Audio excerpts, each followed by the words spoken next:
Je n'ai aucune vidéo de prévue. Je vais vous montrer l'horreur que je ne montre jamais. Mais c'est pas évident, ça demande un peu de discipline et on n'y arrive pas toujours. C'est pas un peu de discipline, t'es un malade.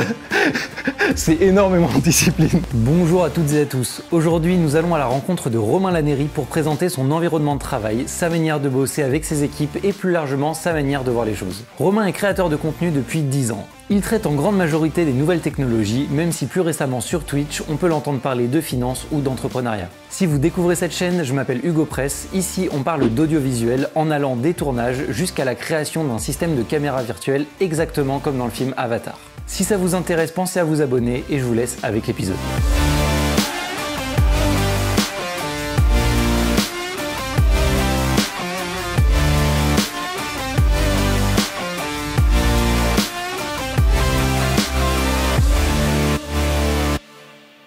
Salut Romain.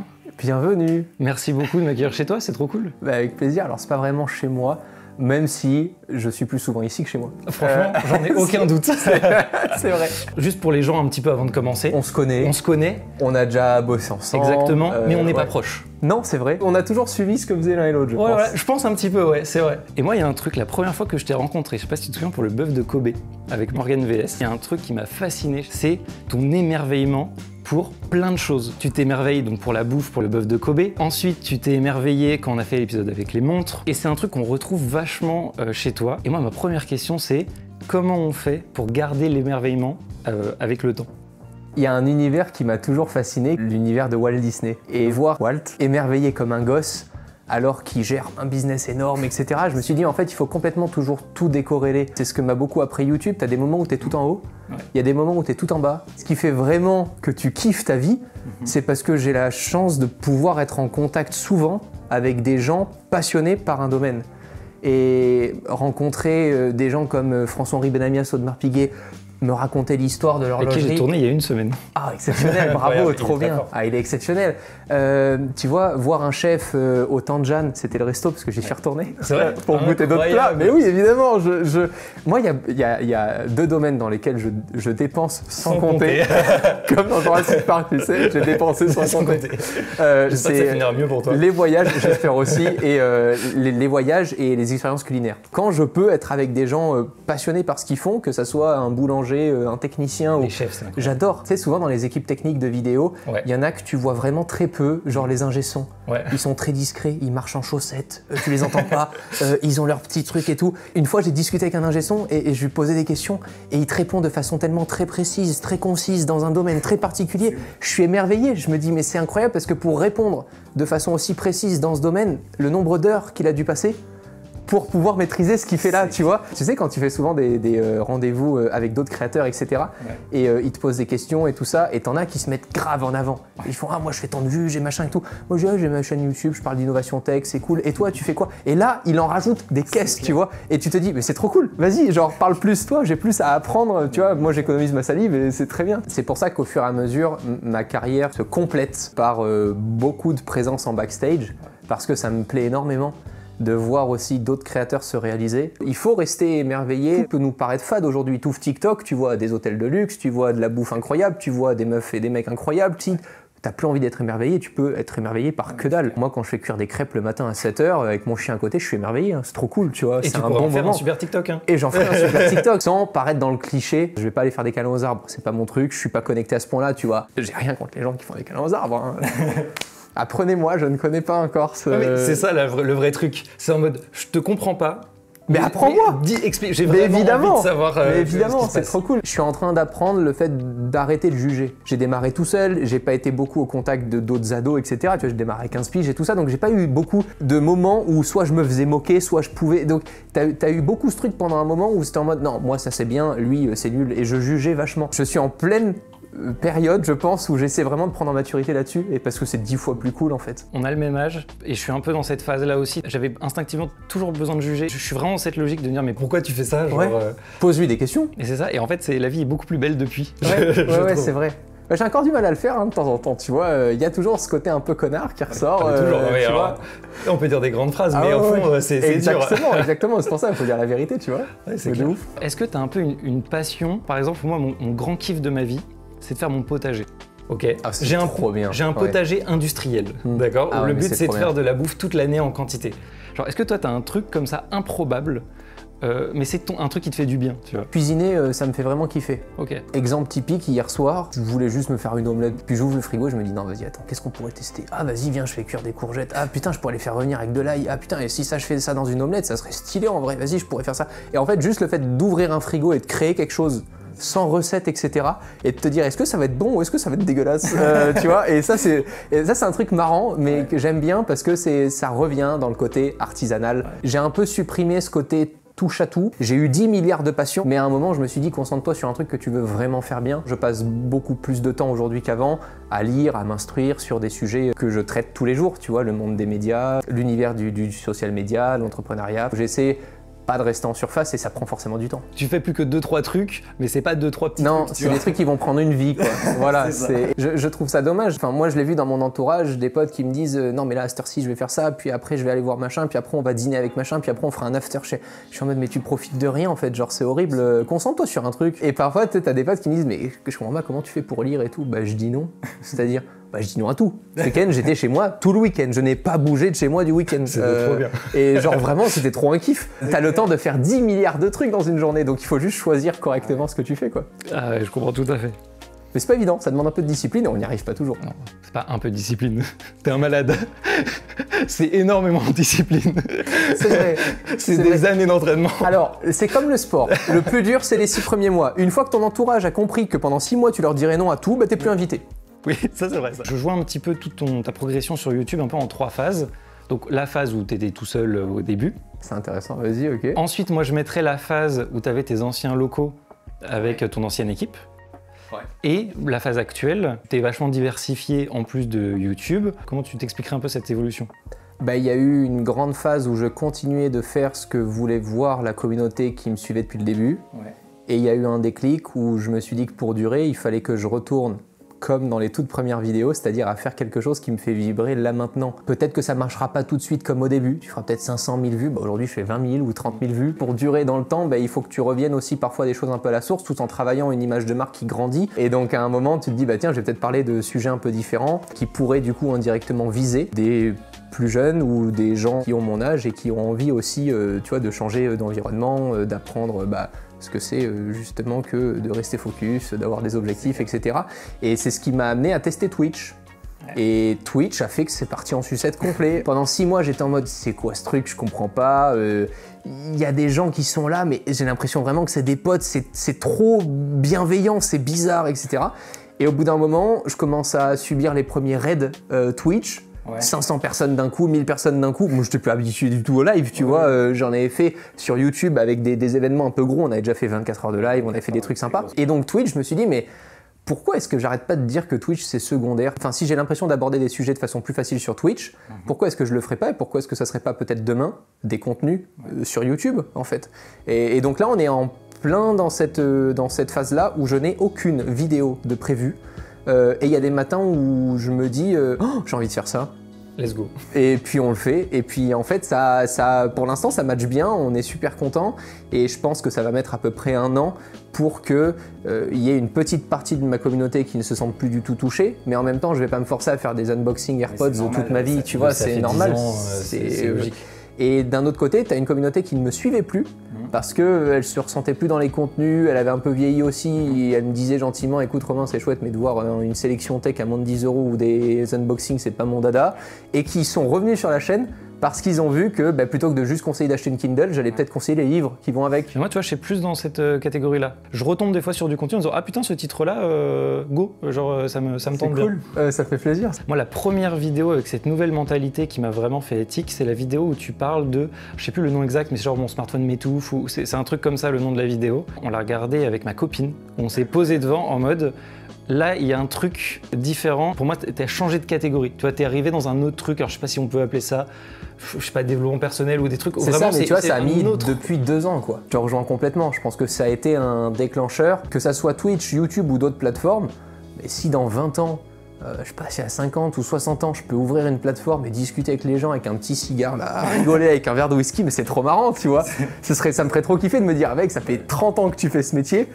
et t'es toujours droit dans tes bottes, tu dis les choses quand c'est ce que me disent les abonnés sur Twitch, ils me disent putain t'es vachement cru, tu parles de partenariat machin et tout. Je dis mais moi j'en suis trop fier. Qui choque entre guillemets les gens, c'est rien de grave, mais genre c'est le fait que t'aies peut-être été lisse pendant des années et un peu d'un coup tu dis les choses telles que tu penses. Et du coup les gens ont peut-être pas eu le temps d'avoir la transition. J'ai pris le rôle pendant peut-être un peu trop longtemps de youtubeur comme un animateur.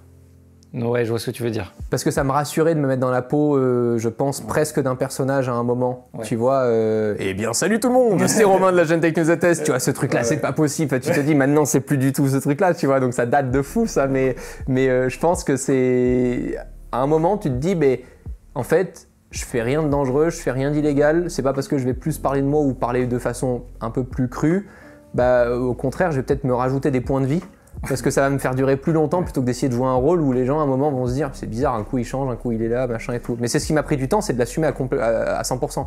Ouais, mais ça fait peur parce que du coup il y a tous les retours négatifs et sur le coup on a du mal à se rendre compte des fois que c'est à long terme. Genre des fois ça fait un peu peur à court terme. Exactement. Mais c'est un passage qui est obligatoire pour après que ça soit mieux. C'est de la persévérance surtout parce que tu peux te dire oula ça va peut-être reprendre du temps de reconstruire une communauté, etc. Il y a un moment où j'en avais parlé comme un échec et je pense qu'aujourd'hui c'est une chance.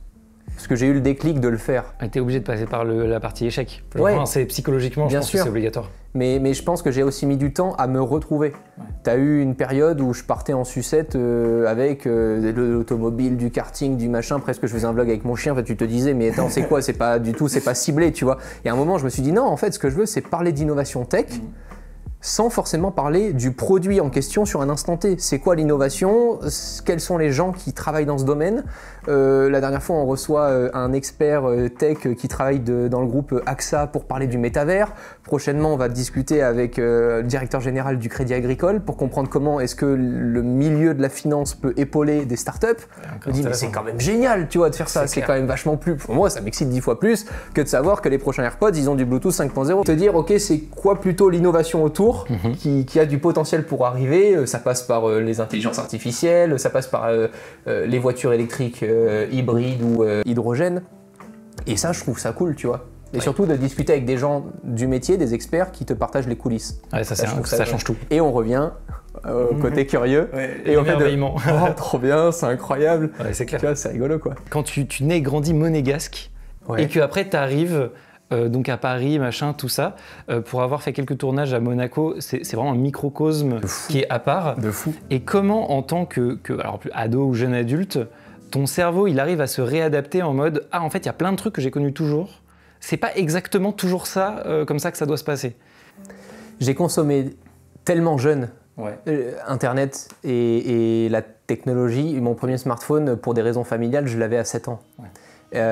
Donc en fait j'ai presque plus grandi avec des refs de Marques Brownlee, d'Unbox Therapy aux US, des Français comme Jojol, comme JB, comme 01net, la chaîne Techno. Tu vois, j'avais grandi avec tous ces médias-là, etc., avec lesquels on grandissait en même temps. Donc j'ai jamais été surpris ou bousculé. J'ai toujours assumé évidemment le fait d'être monégasque et de toute façon j'y peux rien. Enfin, je suis juste sorti. Il n'y a pas de pas assumer, genre. Tu vois, j'étais. Je suis né à. Non, mais tu vois, c'est ça. Ça m'a jamais pénalisé. Au contraire, ça a toujours été une chance de fou. Mais ça aurait pu être dans le sens où des fois on est tellement habitué à ce qu'on a toujours connu. Moi j'ai grandi dans une famille qui a un peu d'argent mais pas non plus énormément, mais quand même la moyenne haute, dans un endroit où tout va bien, tout se passe bien. Et j'ai commencé ma carrière en faisant des clips de rap dans les cités. Et en fait là-bas, il y avait des trous dans le mur qui faisaient qu'on voyait l'intérieur de chez les gens à travers le mur et les gens vivaient, tout ça. Et puis c'est des gens tout à fait normaux, c'est-à-dire qu'ils avaient des smartphones, ils étaient bien habillés, tout ça, mais c'est juste qu'ils ne pouvaient pas se vivre autre part que là. Et moi je sais que là je me suis pris une gifle de vie mais en fait, tout ce que tu as toujours cru, en fait, c'est pas la vérité. Et donc c'est pour ça que je me suis posé cette question en disant peut-être que le fait d'être à Monaco, ça aurait pu être pénalisant en disant tu aurais pu t'enfermer, tu vois, dans un tunnel. En fait, justement, Internet, bon, il y a eu des points positifs, des points négatifs. J'ai pu subir des images très violentes, très jeunes, parce que les pare-feux à l'époque, les trucs, ça n'existait pas.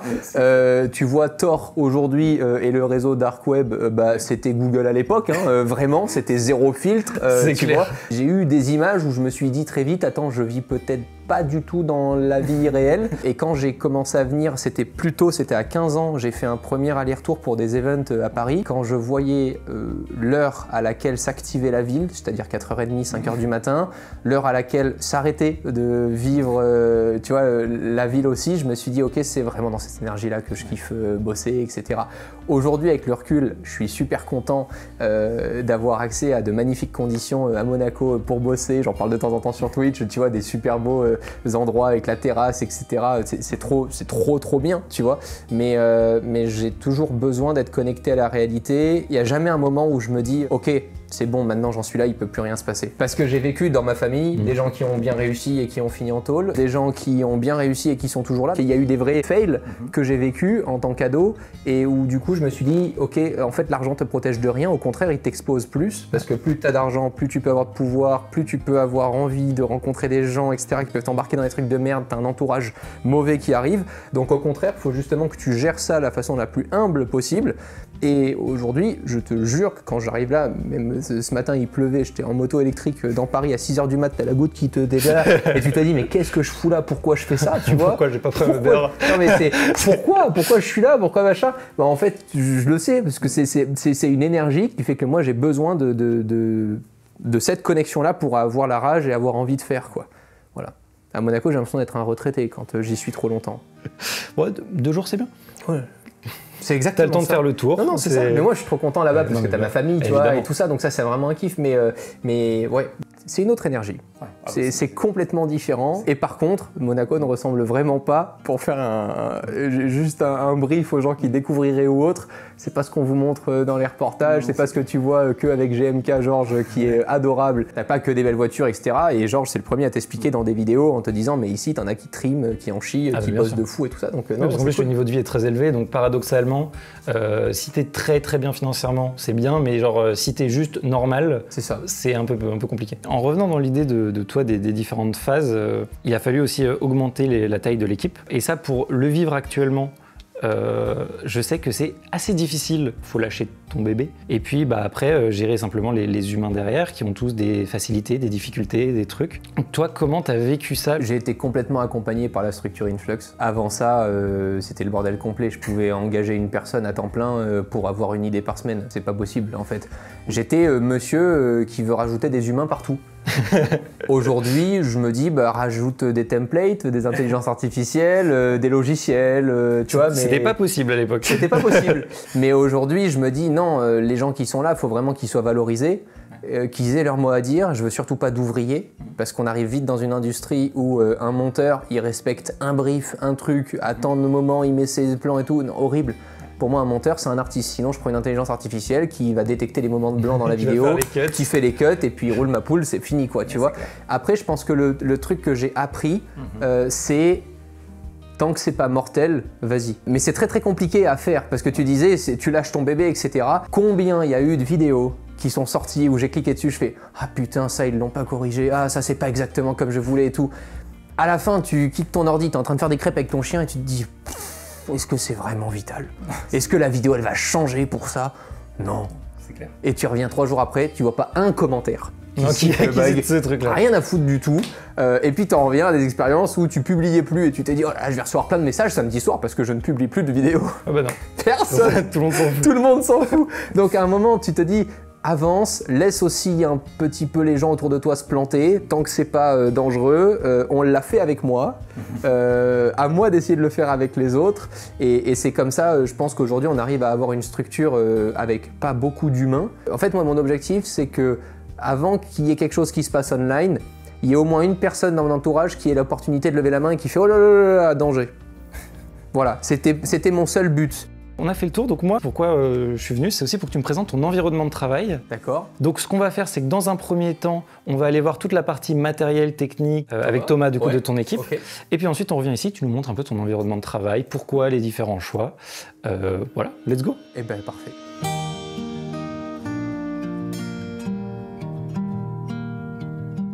Bon, t'as vu que dans mon studio, il n'y avait pas grand-chose, à part... il y a le principal pour travailler. Il y a le principal, mais la vraie magie opère grâce à Thomas, qui est souvent dans le studio. Tu vas voir, c'est juste quand, évidemment, on fait la vidéo que ça va mettre du temps. C'est sûr. On a fait 10... Voilà. On a fait 4 étages, ça a marché à chaque fois. Bonjour Thomas. Bonjour, bonjour. Bonjour. Thomas qui s'occupe de toute la prod. Je te laisse entre de bonnes mains. Ça marche. Comme ça, tu vois tout le matos, tout le studio. Et très sincèrement, ça fait plusieurs années que je touche beaucoup moins au matos que Thomas. Et ça me permet justement de me concentrer beaucoup plus sur l'histoire que je veux raconter.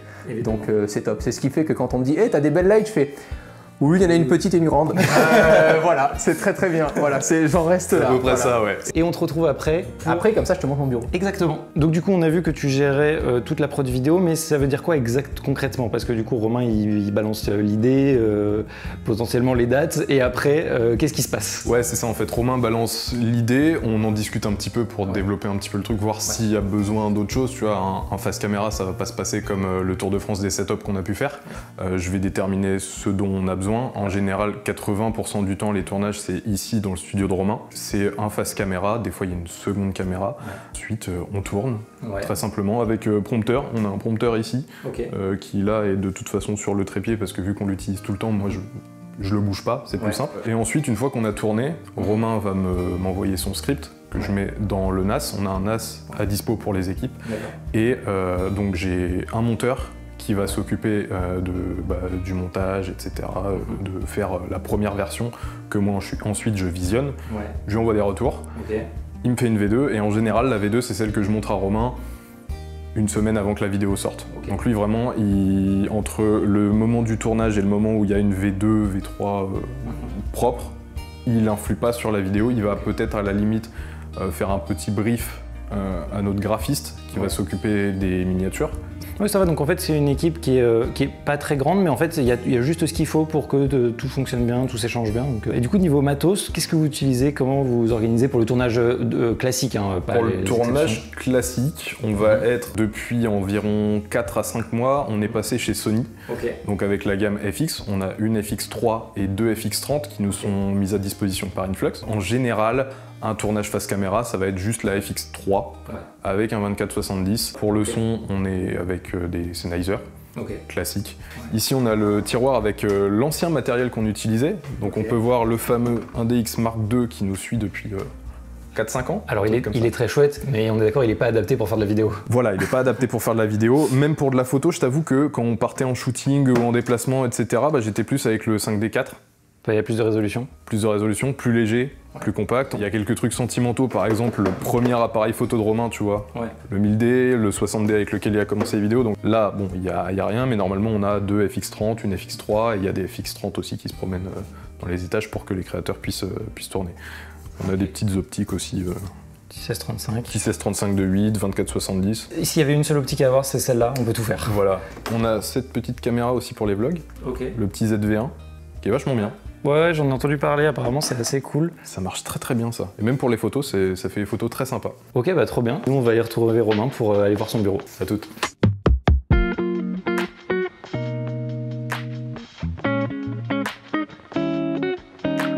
Ok, donc du coup, ça c'est ton espace de travail principal. Ouais. C'est l'un des espaces, puisqu'il y a des vidéos qu'on peut tourner à d'autres étages qui sont vraiment alloués pour de la création chez Influx, mais c'est là où je passe la plupart de mon temps. J'imagine que tu dois peut-être chez toi aussi, tu dois travailler de temps en temps de chez toi. Ouais. Plus sur des emails, etc. Je suis monsieur Grotte, moi. Hein. Tu vois, en fait, quand je tourne, c'est vraiment 10% de mon planning dans le mois. Bah oui, forcément. C'est très très rare. Aujourd'hui, je passe presque plus de temps à tourner depuis que je suis sur Twitch. Donc, j'ai développé ce setup spécialement pour Twitch. C'est pour ça que j'ai gardé un 32/9e. C'est le form factor de l'écran. Tu peux dire plein de trucs, mais tu ne pourras pas me justifier un 32/9e pour Twitch. Ah si. Tu veux que je te montre? Vas-y. Mais évidemment. Sinon, j'aurais pris un écran Apple depuis très longtemps. Parce que moi, pour bosser, je préfère être sur mon MacBook, juste à un bar avec un petit café à côté, que d'avoir... Maintenant, à l'époque, j'étais en mode Kekeland avec le triple screen, etc. Là, non, je te laisse pas dire ça. Regarde, tu vas voir. Convainc-moi. Là, j'ai mon Streamlabs à gauche. En plus, j'ai le live Twitch dans 2h30. Parfait. Là, j'ai mes fenêtres à gauche pour voir les articles qu'on peut lire sur Presse Citron. À droite, c'est mon streaming Twitch et au milieu, c'est ma communauté avec les messages. D'accord. Et là, je suis désolé, il n'y a pas meilleure config que ça. Alors, là, je suis désolé, il n'y a pas meilleure config que ça. Et pourquoi tu peux pas le faire avec plusieurs écrans de meilleure qualité du coup? Mais parce que ça, c'est exceptionnel. Pourquoi je me ferais chier à avoir plusieurs écrans avec 2 alimentations, etc. alors que là, j'ai tout et je peux même faire un switch HDMI. Cet écran-là, il me permet d'avoir le switch automatique HDMI. Ton rendu des noirs et tout ça, il est quand même pas... Non, mais alors ça, je vais te dire, je m'en carre. Mais moi, j'ai une boîte d'audiovisuel. Ouais, moi, c'est la base. Mais moi, je fais plus d'editing là-dessus. Sur cet écran, je fais des emails, de la veille, et à la limite un peu de retouche Lightroom, et encore Lightroom je préfère être sur mon MacBook dans une petite pièce ou un truc sympa, etc. différent. Ok, moi c'est ce que je te disais juste après, c'est que c'est ce que j'appelle moi une config qui est faussement minimaliste. C'est-à-dire que de visuel, ça rend super bien et on a l'impression que tout est vraiment parfaitement clean. Par contre, quand on s'y connaît un peu et qu'on sait comment accrocher tout ça derrière un écran, on voit tout de suite de la grosse clampe, du gros bras magique et tout. C'est absolument pas minimaliste. C'est vrai, et regarde, je vais même te montrer à quel point ça l'est pas du tout. Vous êtes prêts? Je vais vous montrer l'horreur que je ne montre jamais, je ne dévoile jamais, hein, en général ce qui est en dessous de Mickey Mouse. Mais là, on n'est plus du tout... Attention, dans du minimaliste, c'est-à-dire que là, tout d'un coup, c'est un enfer parce que le bureau est encastré dans le mur. Et là, c'est le meilleur cable management que j'ai pu faire de ma vie pour cette config. J'y ai passé des heures. Il n'y a pas mieux parce que tu n'as qu'un seul bras en fait qui te permet de tout maintenir. Le micro, pendant très longtemps, je voulais avoir le micro là en dessous de podcast. Ça prend une image de fou. Et en fait, je m'en suis surtout aperçu quand j'ai des invités. Ce que j'adore dans les live Twitch, c'est que la dernière fois, on reçoit Anthony Brebon. Il vient avec son verre, on commence à discuter et on est posé. Il n'y a pas de attends, pardon, tu peux te rapprocher du micro. Ouais, ça, c'est trop chiant, ceci à cela, j'ai réglé le gain. J'ai un micro Rode NTG de au-dessus, c'est nickel quoi. Ça marche parce que la pièce est ultra bien isolée. Exactement. Et qu'on n'entend pas du tout la rue. On n'entend pas du tout les autres. Sinon, c'est un enfer. Voilà, mais du coup, là, dans ta config, c'est parfait. En plus, là, le petit rideau derrière qui camoufle bien. Enfin, c'est que des rideaux acoustiques, évidemment. La résonance. Et après, 2 beaux parleurs de Vialet. Alors, c'est complètement différent d'en avoir en stéréo. Je crois que tu connais ça en perso. En plus, moi, je l'ai acheté en 2 temps. C'est-à-dire que j'ai commencé par une en solo, que j'ai vraiment vu la différence. Pendant une semaine. Et après une semaine, je suis allé acheter la deuxième parce que c'était quand même pas suffisant. Je vois. Et là où je me suis vraiment bien embêté, c'est sur la caméra et la focale surtout, parce que soit j'étais beaucoup trop large et c'était affreux, ou soit j'étais beaucoup trop serré et je pouvais pas amener jusqu'à 3 personnes au total. C'est un peu oppressant en plus. Exactement. Donc là, ce qui est vraiment cool, c'est que j'ai un 15-45, donc je peux vraiment être, tu vois, large et ma limite, tu vois, c'est juste là. Voilà, en plus, tu as l'autofocus Canon qui même si l'appareil est ancien, bien sûr, ça reste de qualité de ouf. Ok, petit chargeur d'iPhone. Ouais, MagSafe, le Mac Studio qui est une dinguerie, surtout avec les derniers paramètres Streamlabs. Tu peux éditer 2 fichiers en 4K tout en faisant un live, il s'en fiche quoi. Donc ça c'est vraiment génial. Et dire que nous on a acheté un Mac Pro. Bon après on l'a acheté bien avant la sortie, voilà, donc, tu l'as rentabilisé. Mais là, on n'a qu'une envie, c'est juste de le revendre et de changer. Hein. Ce qu'on veut dans ce live, c'est que les gens se sentent avec nous.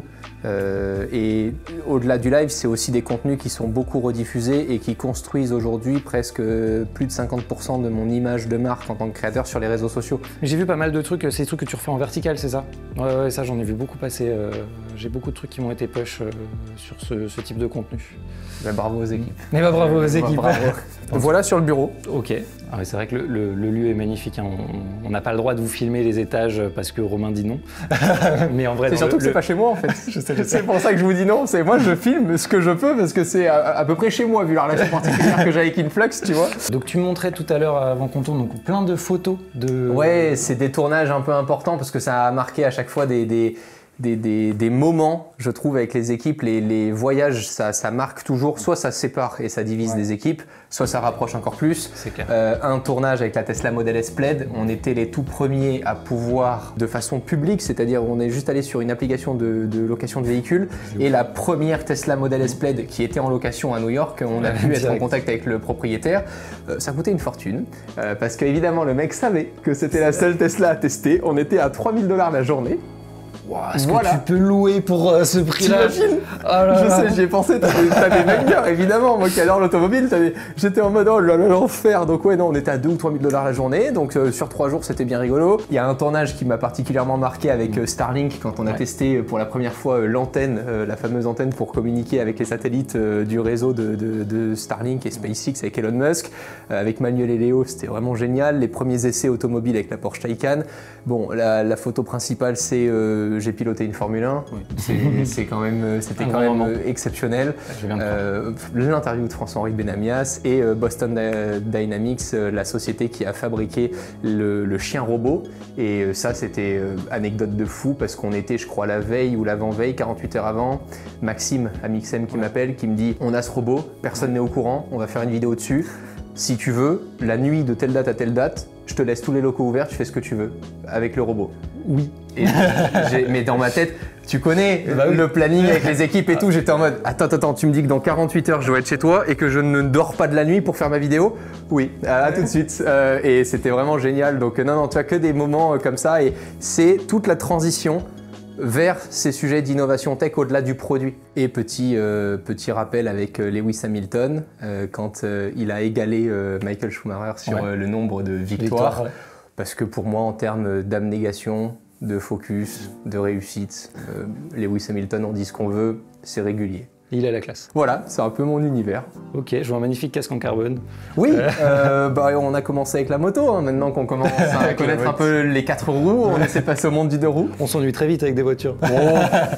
Tout ce qui a un moteur, de toute façon, aujourd'hui, il faut en profiter avant 2035, hein, tu vois. Donc, oui, je veux bien te croire. Voilà, on teste un petit peu. Première sortie avec Ducati, c'était super chouette. Oh, incroyable. Je suis quand même très maniaque sur les produits, surtout quand je les utilise plus. Je déteste avoir des trucs qui prennent la poussière, donc on a vraiment un flot de roulement où je vends très souvent des produits, surtout pas ma communauté. Je veux que ce soit des gens random qui payent leurs produits comme Monsieur Random du Bon Coin, tu vois. Donc ça n'a rien de demander. Je ne vends pas des produits à des gens sous un faux nom. Voilà, pas du tout. Et c'est exactement ça.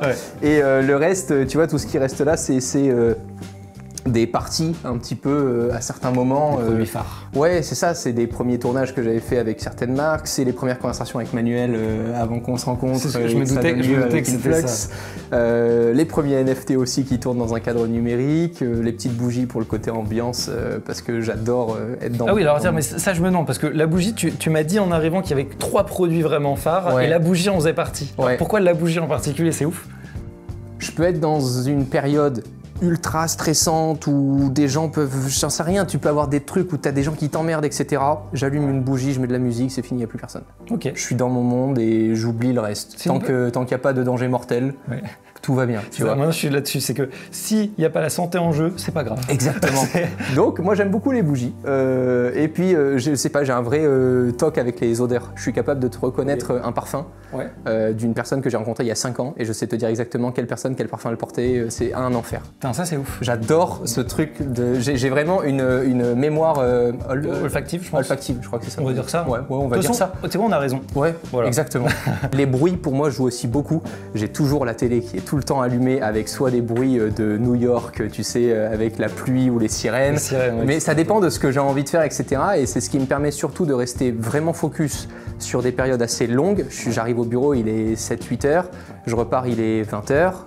Donc c'est des périodes longues. Si je change pas un peu d'ambiance, parfois je peux rester enfermé dans le noir pendant 2 heures. Puis après j'ouvre tout et je me mets dans une autre ambiance. J'aime bien changer ce genre de... Ouais, je trouve que ça casse un peu le mood de travail. Et tu repars sur nouvelle ambiance que j'ouvre les volets, c'est un nouveau truc. Exactement. Je fais quelque chose de nouveau. Exactement. Eh bien écoute, je te remercie pour ce tour, cette interview, ce merci petit à moment. Toi, c'était cool. À très bientôt. Salut. Salut.